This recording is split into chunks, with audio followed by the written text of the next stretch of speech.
Dad had walked out on Maddie, but he'd always been a good sounding board for Annie, the way a big brother or best friend would be. Not that Annie appreciated the value of that. She wanted Ty to notice her as a girl, as someone he'd be interested in dating. So far, though, Ty was oblivious. Dana Sue studied Annie's sullen expression and tried again, determined to find some way to connect with the child who was slipping away too fast. "Do you like your teachers?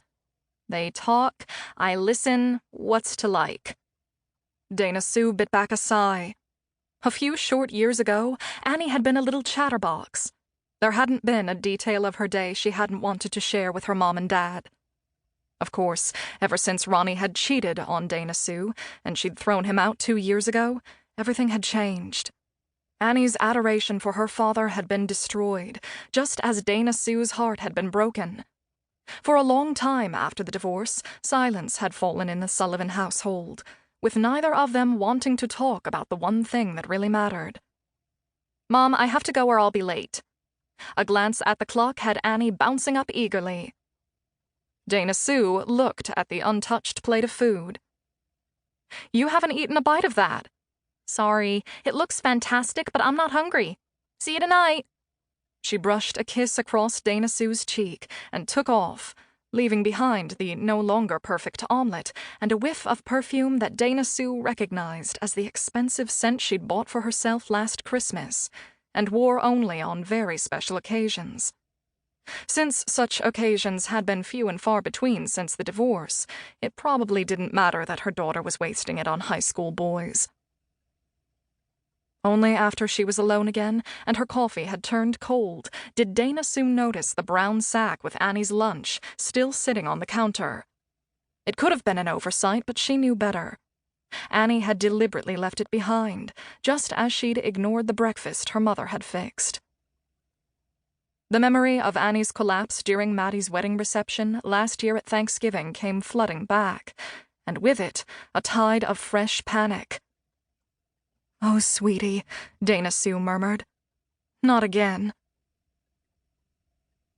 "I'm thinking for tonight's dessert I'll make an old-fashioned bread pudding, with maybe some Granny Smith apples to add a little tartness and texture," Eric Whitney said, before Dana Sue had a chance to tie on her apron. "What do you think?" Even as her mouth watered, her brain was calculating the carbohydrates. Off the chart, she concluded, and sighed. Her customers could indulge, but she'd have to avoid the dessert like the plague. Eric regarded her worriedly. "Too much sugar?" "For me, yes. For the rest of the universe, it sounds perfect. I could do a fresh fruit cobbler instead, maybe use a sugar substitute," he suggested. Dana Sue shook her head.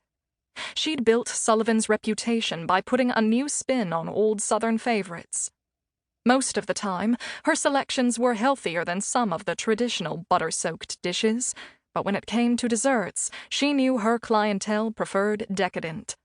She'd hired Eric straight out of the Atlanta Culinary Institute because the school's placement officer had ranked him the best pastry chef candidate they'd seen in years. Older than most graduates, Eric was already in his 30s.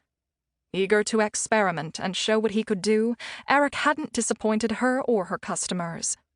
He was such a huge improvement over her last sous chef, a temperamental man who was difficult to work with, that Dana Sue counted her blessings every single day that Eric could double as a sous chef and pastry chef.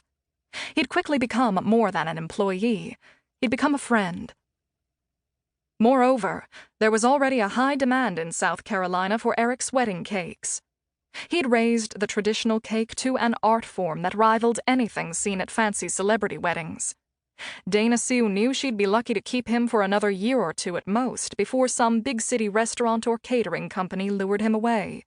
But for the moment, he seemed content in Serenity, happy with the latitude she gave him. "We did plenty of fruit cobblers over the summer," she told him.